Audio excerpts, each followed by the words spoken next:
Welcome everybody. Today I have an unusual lesson. It's an important lesson. It's so important. It's Christmas break 2024 and I'm excited to take some time just to think about this upcoming new year and how I want to improve my class. And first of all, I want you all to know that you are amazing. You're incredible. You're awesome. And I really believe in you. And if you are given this opportunity to teach seminary, that says a whole lot about you and how incredible of a person you truly are. And I want to thank you for being here today. So this is actually going to be my day 2 lesson, but I want to talk to you about boundaries and why boundaries are so important in a seminary classroom. And then I'm going to go into my day 2 lesson and how I will be implementing some boundaries and clarifying some boundaries for my students so I can eliminate some problems right from the get-go. That's what I want to do, is I want to eliminate some problems from the get-go just by setting up some healthy boundaries. Now, why did I decide to talk to you about boundaries? I've observed a lot of young teachers the last 8 to 10 years. And after observing so many teachers and I kind of asking and looking for the breakdowns as the semester goes on, right? Classes start out good and then there's these breakdowns as the semester goes on. And that is a natural process. And I think what I see as a problem is the lack of boundaries in young teachers. Young teachers really struggle with boundaries. And I want you to know, I have too. So this isn't just a lesson for you. This is like every semester I'm like, okay, I'm going to work on this. And I didn't have the word for it in the past. I like the word boundaries because it helps to get a clearer picture of what we're talking about. So let's just start off. Like, do you have a home? Yes. Do you have a door on the front? Do you have a lock on that door? Yeah. Then you have boundaries, right? Do you have a fence in your backyard? Like, how many love the neighborhood dog with no boundaries, right? We hate that, right? Build a fence, keep your dog in your backyard. We don't like the dog running all over the neighborhood. Boundaries are a good, healthy thing. Some people have boundaries for their home that says, hey, shoes off when you come inside. Cool. I've never had a problem with that. Do you allow smoking in your home, right? Those are all boundaries. And when people know the boundaries, they usually comply with the boundaries. On an airplane, there's all kinds of boundaries like no guns, no weapons, no knives. There's no liquids over 3 ounces. And they have this whole screening process to make sure you respect their boundaries. There's no smoking on the plane. When we take off, you have to be wearing a seatbelt. All these boundaries. I'm going to read some quotes, and I just want you to think about your own boundaries. And if you have some concerns about boundaries, I've gathered some quotes and some resources just to talk about it and to hopefully help get you thinking about what boundaries are you going to set in your classroom. So, boundary setting can help people function without stepping on others' toes so that a healthy mutual understanding may develop and as a result relationships may flourish. That's what we want in our seminary class, is flourishing relationships, and boundaries can help those relationships. People fear what others might think of them if they set boundaries. We might predict that others will think of us as being rude or self-centered. But not setting proper boundaries can leave us feeling stressed, unappreciated, and resentful.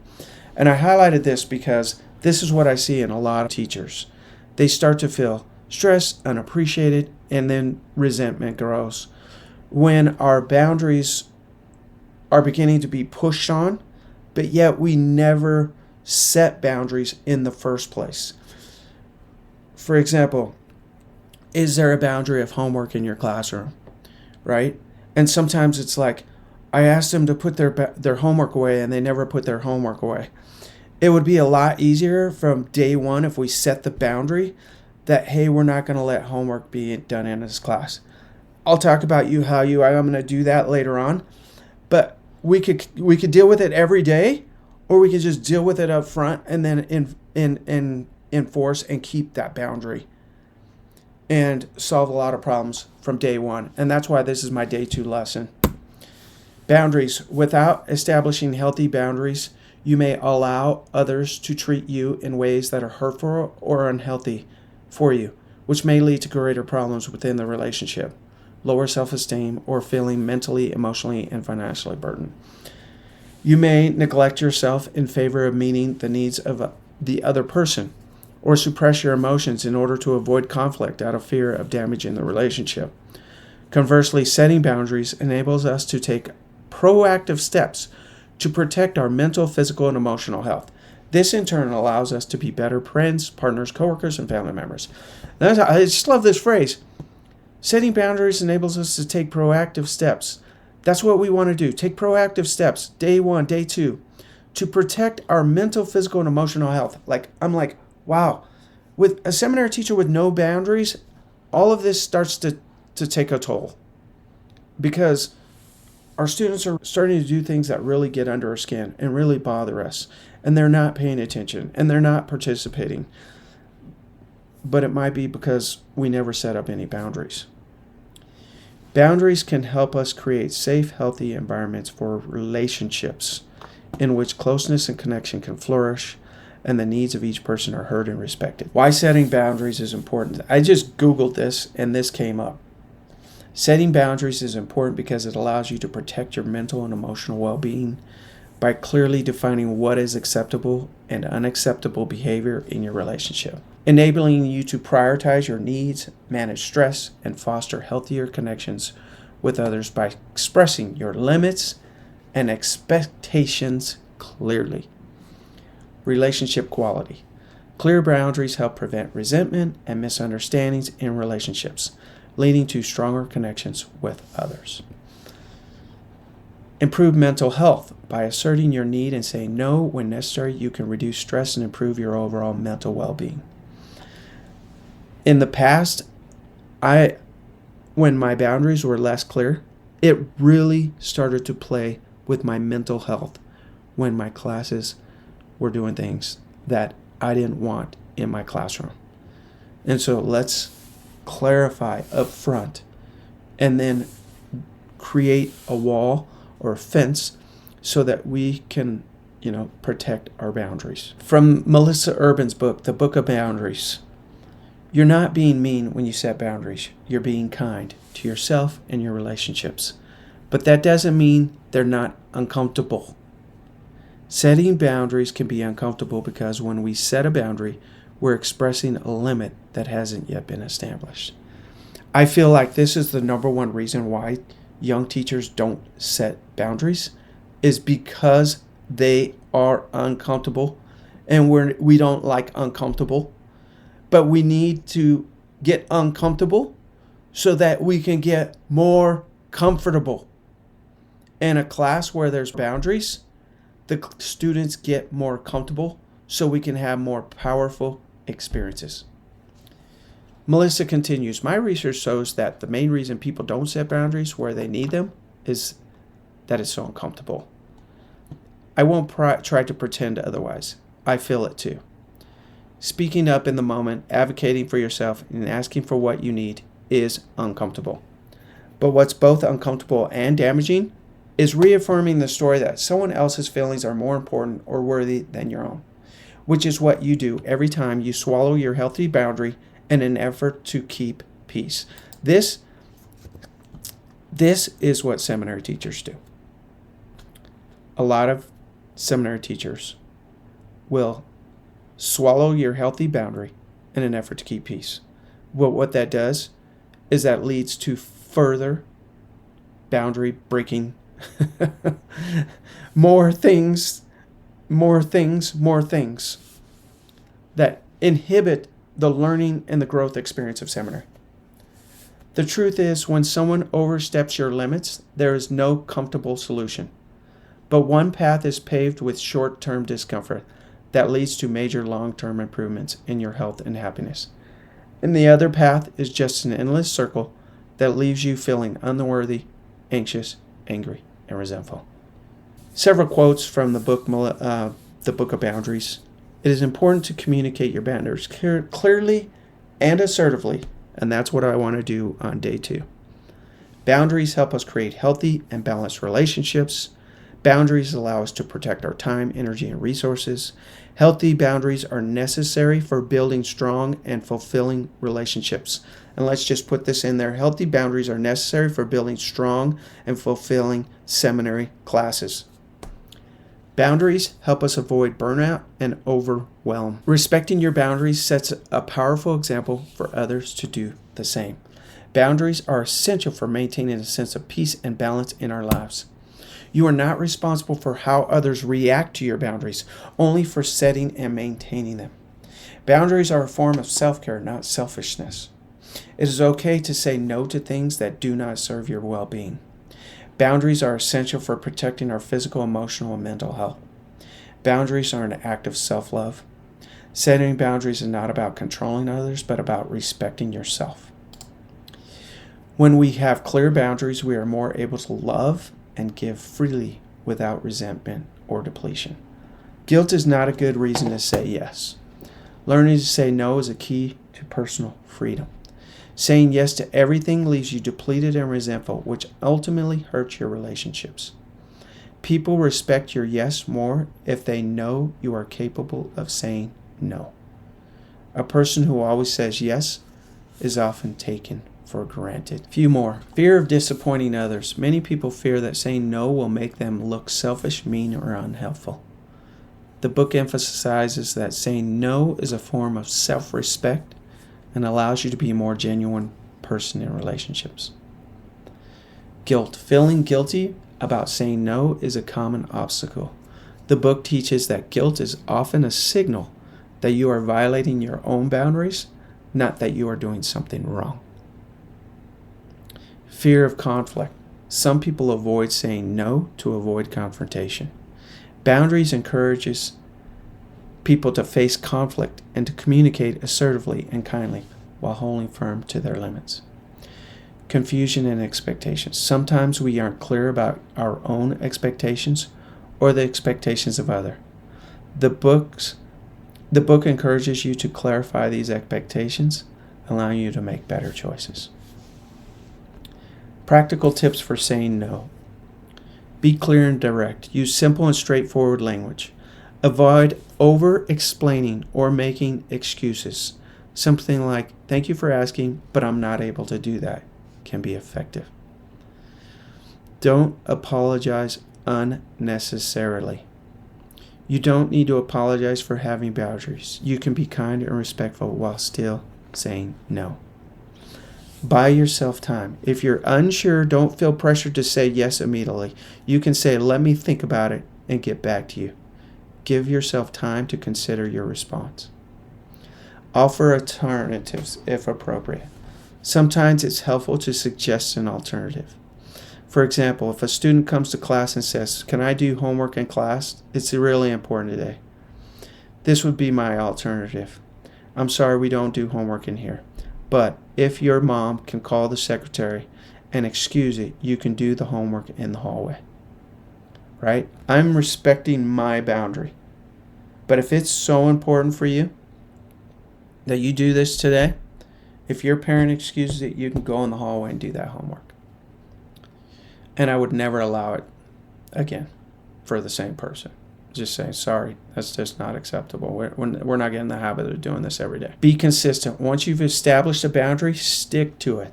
This shows others that you are serious about your limits. Focus on your values. Ground your decision in your values and priorities. This makes it easier to say no to things that don't align with what's most important to you. We have to have boundaries. I would add one other thing. There's no need to lecture. Just say nope and move on. Don't lecture. These quotes on boundaries were for you as a teacher, not your students. And so they're not for you to share with the class. They were just for you as a teacher, hopefully so that you get committed to this idea that I need boundaries. So let's talk about day 2 lesson and how I'm going to set up some boundaries. First of all, my students are going to come in. They're going to see the seating chart up. And my seating chart has student questions next to it. And I'll explain why. in a little bit. You can go to seatingplan.com, get 25% off with that link. Copy the link in the notes. Seatingplan.com is my favorite seating chart program. It costs $250 a month. You can go to Canva and make a seating chart. By the way, if you're a teacher and you submit your teacher ID to Canva, you can get Canva free for a year. Not sure what to do if you're an early morning seminary teacher on that, though. I start off class on day 2 with this story. Hall of Fame basketball player Bill Walton, Hall of Fame coach John Wooden. John Wooden was voted by ESPN as the coach of the century for the 1900s. He won 11 championships in like 13 years at UCLA. Hall of Fame basketball player Bill Walton shows up to the first day of practice.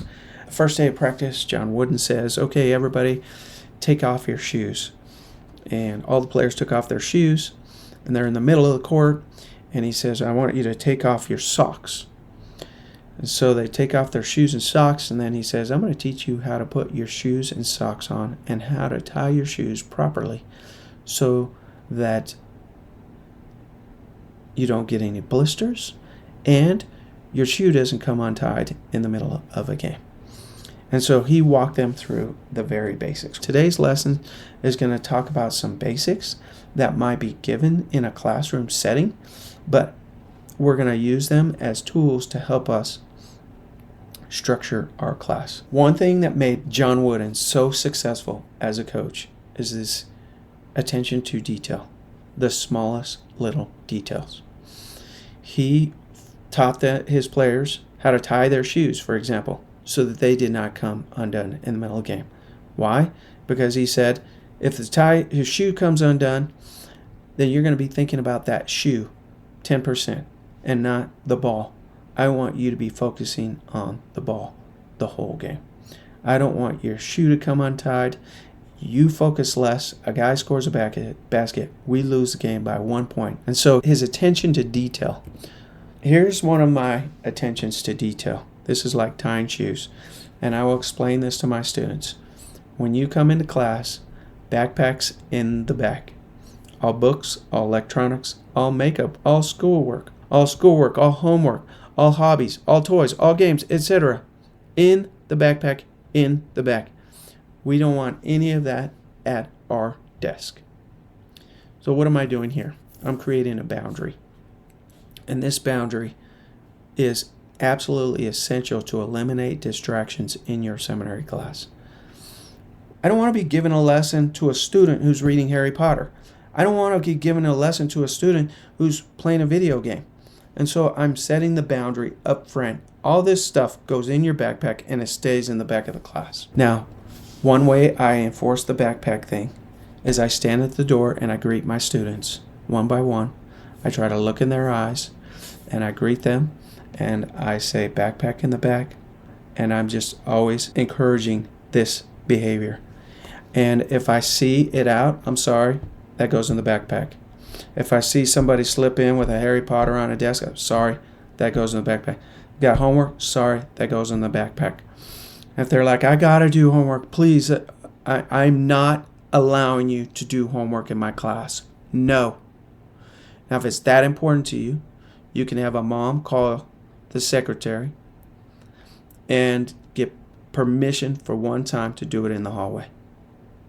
And when you're done, come back in. But no, we are not doing that in class. Right?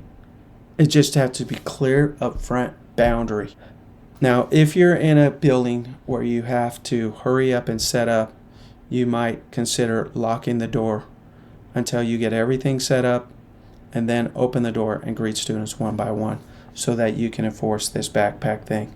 And it's not really a big thing, it's just a quick memo, Hey, great to see you, backpack in the back. And after, a day or two, they don't need those reminders, but when you see things, that goes in the backpack in the back. Boom. This is a no negativity, no criticism, no gossip, no name calling, no rude, even in joking, safe zone.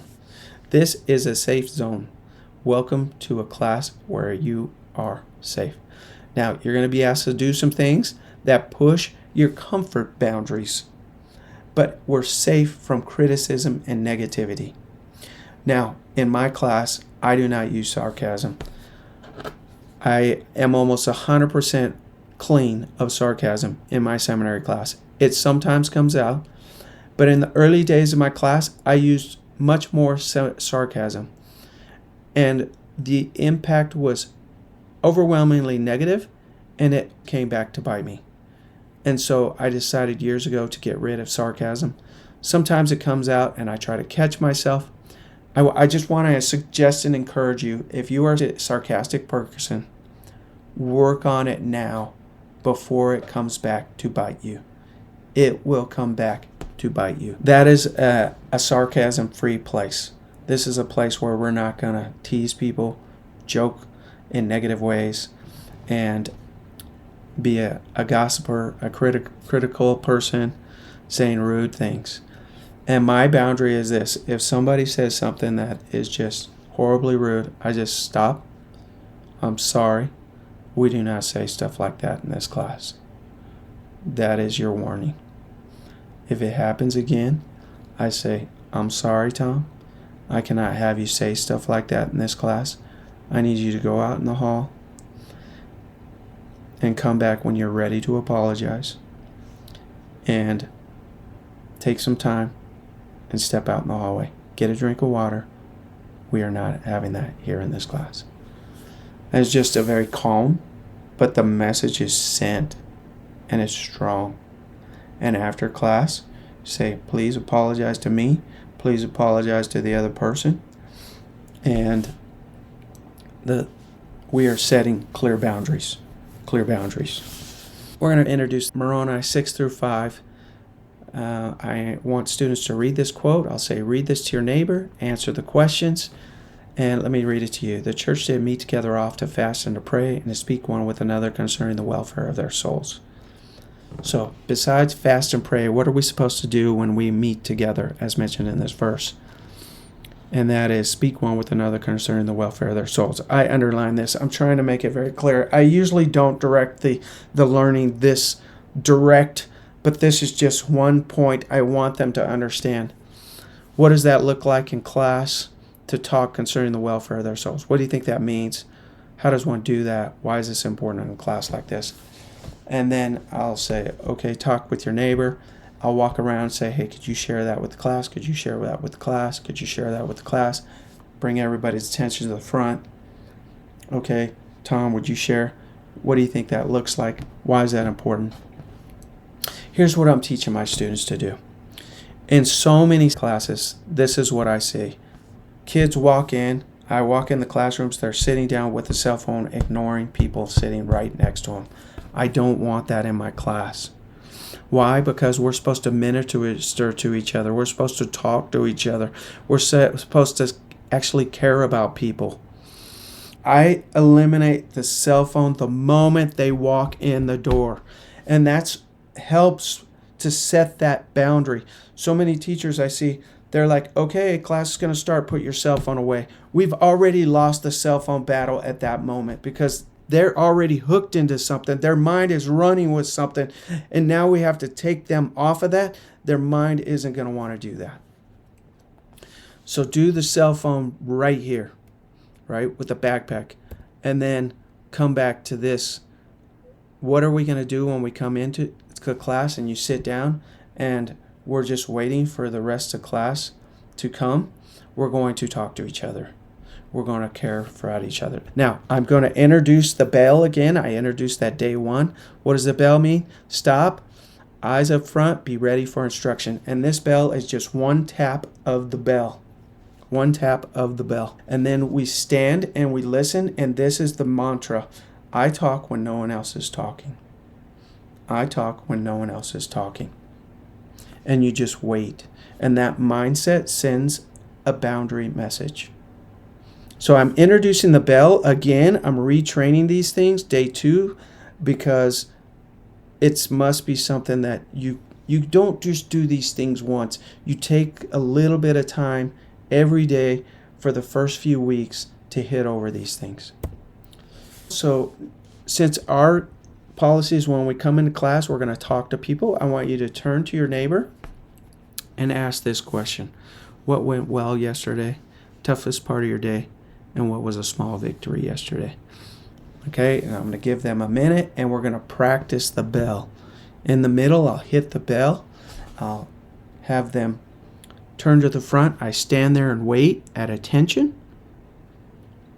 And then I compliment them. Wow, that was fantastic. Great job. You did fantastic. Back to your questions. Listen for the bell. And then they go back talking to each other. And so in my class, this is why I have questions on my seating. I'll have the seating chart with questions.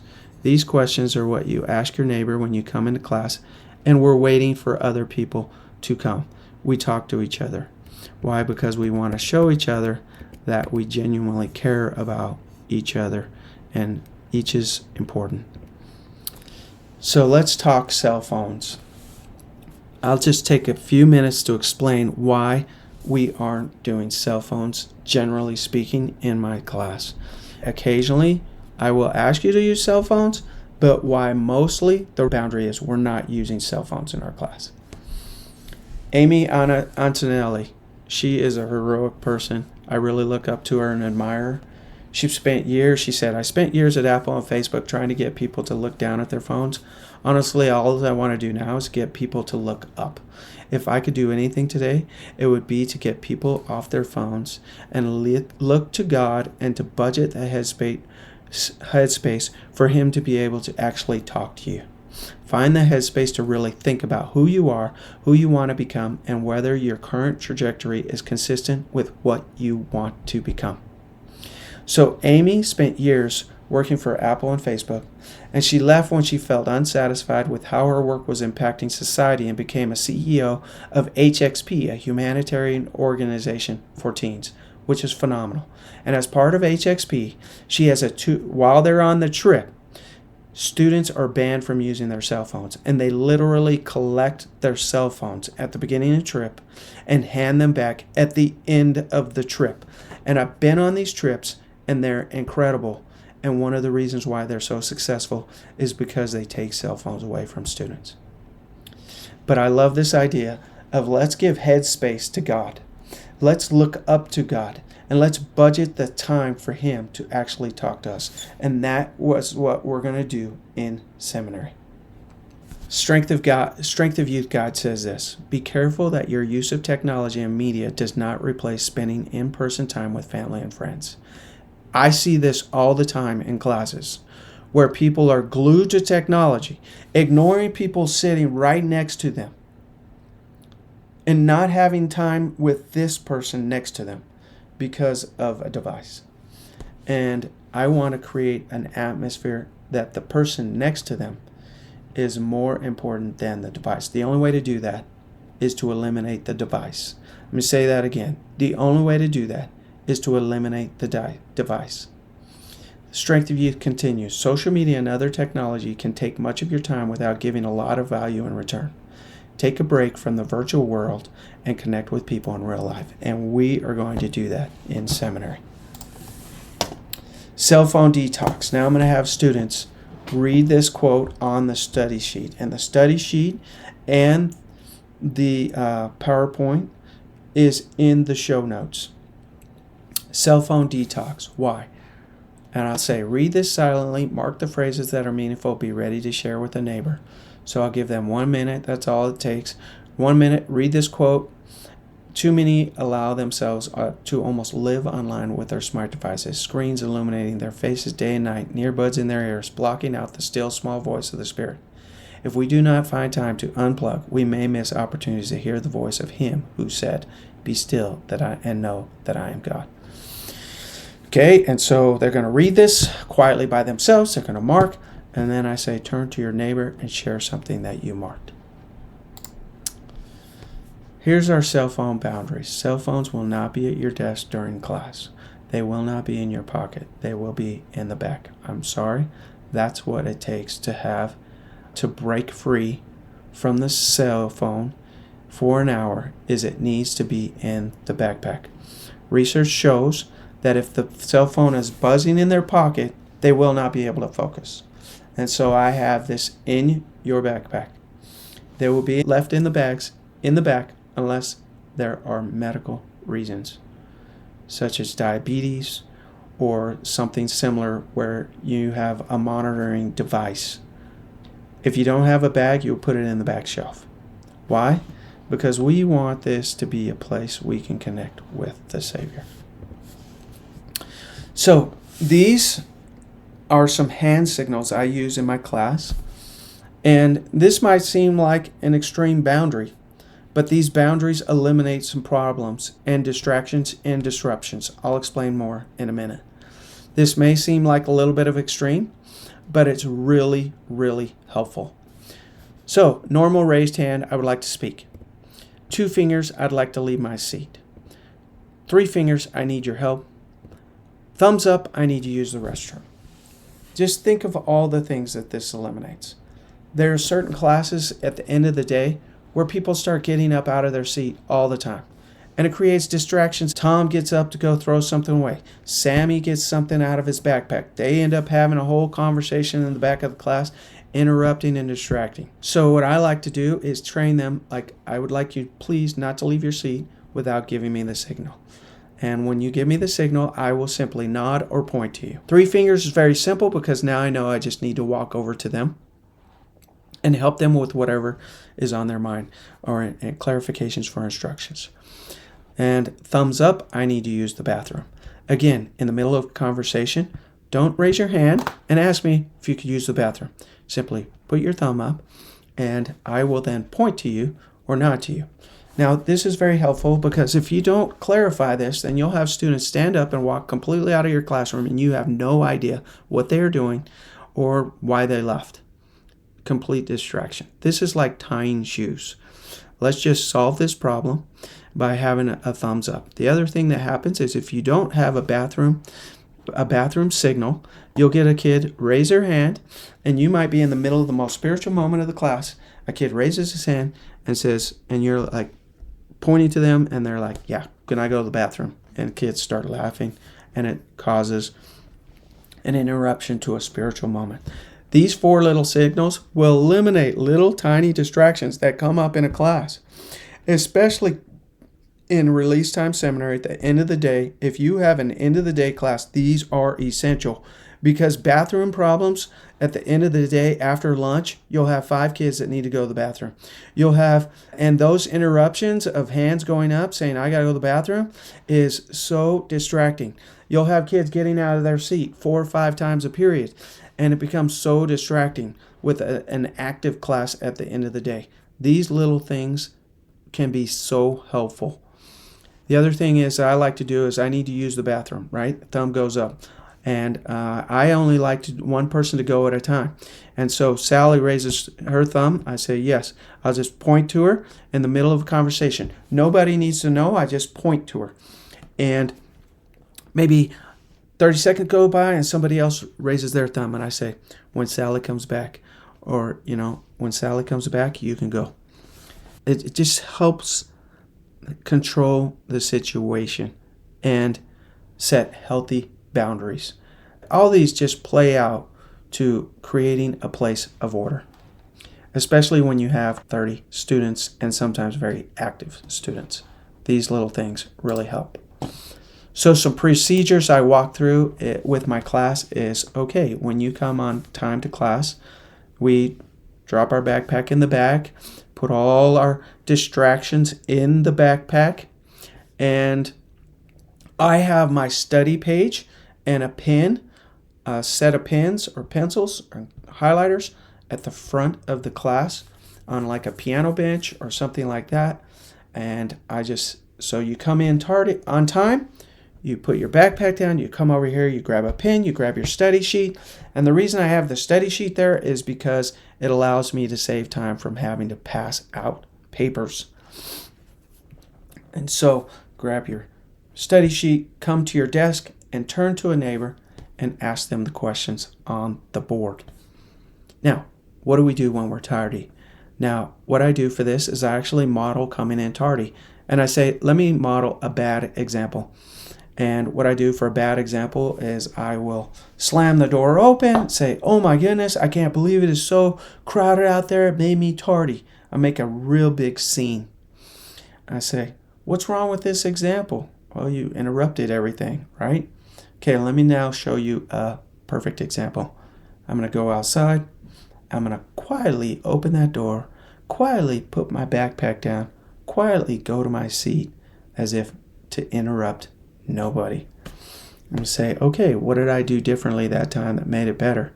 And let them point those things out. This is one of those things that you're going to have to remind your kids on, is how to come in tardy and to just do little touch-ups on reminders on these things over the first few weeks. Sitting in an assigned seat, everybody sits in their assigned seat until I move you, because sometimes I'll move and pair up students. I always have students with a partner, and I will pair them up so that they can work together. I always start in partners, so if I have students absent, I make a note of the absent student, and then I will pair students up together. Or make groups of 3 if I have an odd number that day. And I say this: if you are not happy with your seat, come talk to me in private. Give me the 3-finger, "I need to talk, I need help," and then whisper to me, "Can I talk to you in the back? Can I talk to you out in the hall? I don't want to sit by this person because," or "I need to sit by this person because." If you are not happy with your seating chart and there's a legit reason, let's talk and I will fix it. And I will fix it in a respectful, peaceful way. Do not say, "When are we going to sit by friends?"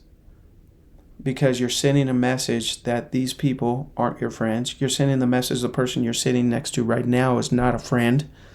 So please talk to me in private. Do not say, "When are we going to sit by friends?" There will be multiple seating chart changes, and you will move on a regular, consistent base in class. A seating chart is just a starting place.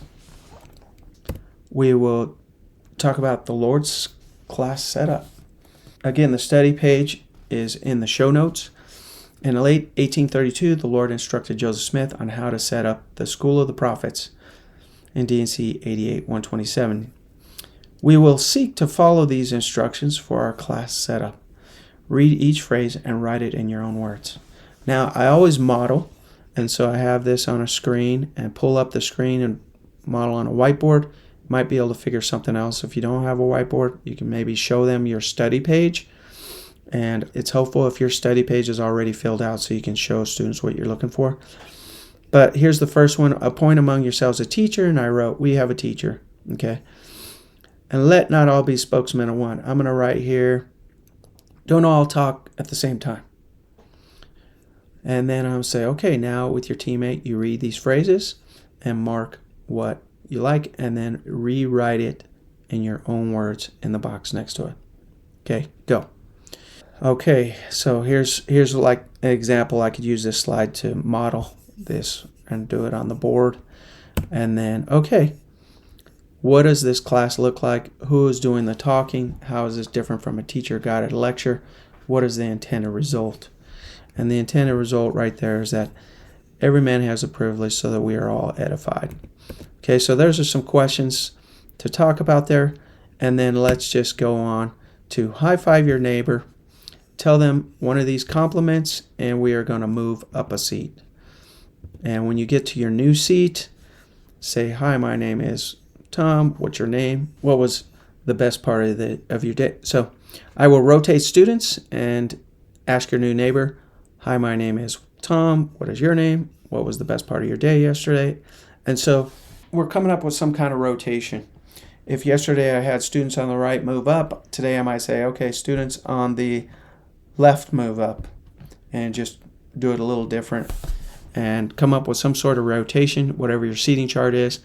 I have rotations quite a bit, and the reason why is so they get a chance to work with different people, because some people are really strong and they can learn a lot from, and some people are offering very little, and so it will be draining on a person who really wants to bring something to the game to be working with somebody who brings very little.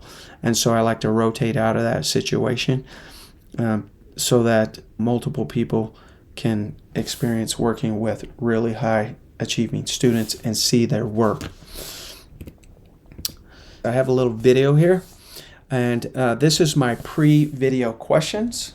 Note what these students did in class and results when the students acted. And in this video, it's a great video about how students act and their experience when they're asked to act in the class. And so after the video, I'm going to ask them those questions, and they share with their teammate. Then after that, we're going to high five, give your neighbor a compliment, rotate. Here now is a different question for your neighbor. And now we're going to do the next box with our new neighbor. And the next box is evidence the Spirit joined our class. And what we're going to look for in D&C 50 is the evidences that the Lord says we'll have when we invite the Spirit into our classes. And so I will model this by saying, okay, you're going to read this, and I'll read the first one, and then I'll circle the results, and then I'll write in the box. And so circle the results and write in this box. So be made strong, so we'll get made stronger. We'll understand one another, understand each other, write that down. After they rotate, now we're going to go to the next learning activity, section 50, where we see the evidence the Spirit joined our class. And so we're going to read each verse. We're going to circle the results that are evident in the verse of the Spirit, and then write in the box, in your own words, the evidence of the Spirit. So we'll read this verse, and I'll model this, and I'll circle be made strong, and I'm going to write over here be made stronger, and I'll say, class, write that down. You will be made stronger. I'll do the next one, wherefore he that preaches and he that receiveth understand one another. And I'll say, write this in the box, and say, okay, finish this, the next 4 with your teammates. And then I'll say, okay, what did you put? These are important, so I might have a class discussion about these. Okay, high five your teammate, let's rotate. Tell your neighbor your name and ask them this. Tell me about your classes. When this, I just give them about a minute. Okay, and so now what I'm going to have them do is when they get their new teammate, they're going to give their neighbor their paper, and you're going to read through what your teammate wrote, if they have time. If they don't, we'll go to the next one, which is this. When have you felt the impact from one of the promised blessings of the Holy Spirit in your life? And they're going to write this, and then they're going to share that with their neighbor, and then I'll ask to share with the class. Now, one little tip to help you share with the class is I could say, okay, whoever's oldest, you share with the class. I'm going to come around. I'll give him 30 seconds to figure that out. And then I'm going to come around and say, out of you two, who's sharing? Good. Tom, will you read what you wrote? Out of you two. Okay, Sally, would you be willing to share what you wrote? And usually at that point, they're, pretty willing to share. You might want to give them a heads up ahead of time. You're going to be sharing these, so that's something that you want to keep in mind as you're writing. And then the last thing I do is circle the ones you felt in class today. I put all of these, I put the words here that are found in the scripture block. So the words that are found in the scripture block, I put some of them down at the bottom. And I said, okay, which ones did you feel in class? And okay, share with your neighbor. And then let's get a few people to share with the class. And I say, there is none down here. If you don't feel like you felt any, then I'm not trying to force you to put one. If the answer is none, feel free to write none. But what I like to do is, okay, you felt edified or built up. Can you tell me how you felt that in class? You felt like you were made stronger. Can you tell me how you felt that in class today? And this is something that I like to use the next few days, is just put this on the bottom of my study page so that I can refer to this at the end of the class. Did you feel any of those? That's evidence the Spirit was here today. So this has been a longer video. I want to thank you for joining me and really encourage you to set up some boundaries. And maybe you don't want to do it the way I do, but I want you to think about how are you going to do it? How are you going to set up boundaries, right? What are your boundaries going to look like? What are they going to be? Things like going to the bathroom. Do we want to be interrupted every day for the rest of the semester with somebody raising their hand at the wrong moment and saying, can I go to the bathroom? Do we want people just leaving their seat, creating distractions? Do we want people having, video games and devices at their table? Do we want people doing homework at their desk? Do we want people reading Harry Potter in the middle of your lesson? Do we want people doing homework in class? The clear answer for me is no. If we can set these boundaries up from the very beginning, we eliminate so many problems. And I encourage you to set up boundaries. The temple has boundaries. Our chapel has boundaries. God has boundaries. And for our classes, we need healthy boundaries. Taking this journey is so hard. But I believe if you set boundaries early, that it will help you to succeed. If you've been teaching for a semester and you have the same classes and your boundaries have been just destroyed, feel free to start off the new year with healthy boundaries. Just say it like this: I've been thinking, and we're going to set some boundaries so that we can have more effective and more success in our class. And go for it. There might be some complaining and some pushback, but better to do the work on day 1 or day 2 than to constantly be dealing with these things for the next 4 months. Thanks for joining me, and thanks for being heroic.